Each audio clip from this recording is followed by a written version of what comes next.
Today we're going to run through some of the things to check if your iMop isn't releasing water. Firstly, remove your clean water tank and check this water coupling down the bottom here. You can unscrew it. And what you want to look for to make sure there's no residue, chemical residue or rubbish build up around this filter, and give it a rinse. So next point we want to check is where the clean water tank sits, which has a gauze at the bottom of it to prevent rubbish getting down into the actual solenoid. As you can see here, it's just got this little gauze, and if you just get a Stanley knife, you'll be able to remove that gauze and rinse both sides of it. So there we go, the gauze is removed, but that's where the soiling would get trapped because the water's coming in the top there and it would be on the back of that. So make sure you do remove that and clear that.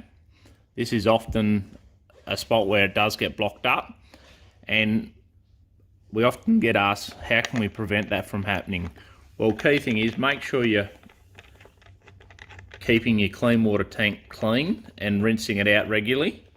And also when you're not using the machine, don't leave the clean water tank off it. Because what I've seen, people put it into a dusty area, they've left the clean water tank off it, and then all rubbish and dust is getting built up in here. So then when they go and put the clean water tank on and start using it, that gets flushed straight into the solenoid and into that gauze. So if the gauze is clean and still not working, then the next thing is to check our solenoid. So remove these 4 screws and then slide this grey cover up. So here's our solenoid.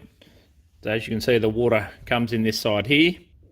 So to reduce the pressure on the hose, just twist the cover around so it's loose and got good access to the solenoid. Next we need to remove these 2 screws, and you'll need a Torx screwdriver for that.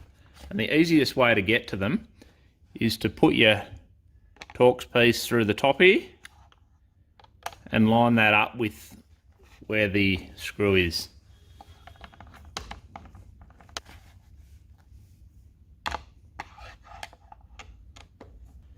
So what can happen if dirt passes in through the tube, gets into this piston here, and then dirt surrounds the piston, then it traps it, and therefore it can't go up and down when the coil is activated.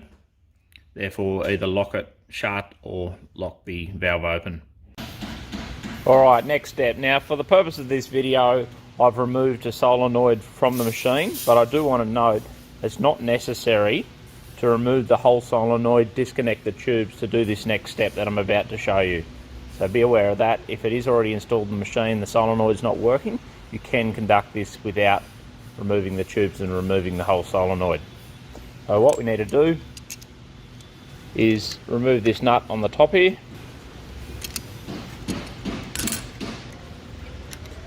And there's a little washer on the top of that. So this black piece is our coil. The next thing we want to remove is the piston cover.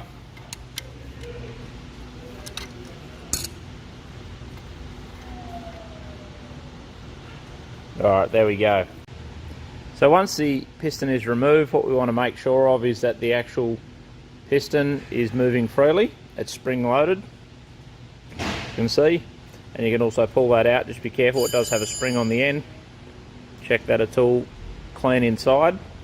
And what generally we find is that there's dirt or rubbish inside here that is getting on top of where the water comes out in the center there.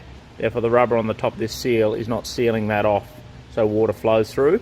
Otherwise the dirt that does get into this chamber is getting down beside that piston and therefore doesn't operate up and down. So remove that, give this a good rinse out with a bit of water. Then we check our coil. So what you need to do, put it on your ohm setting. We want to test for resistance. If this was open circuit, like as you can see, I'm not connected to now, therefore it's open circuit. And then you just connect it onto your wires, and it should give you a reading of about 100 to 130 ohms, somewhere in between. So there we go, 120 ohms. So that's telling us that the coil is in good condition, because what would normally happen if the coil was burnt out, that would be open circuit.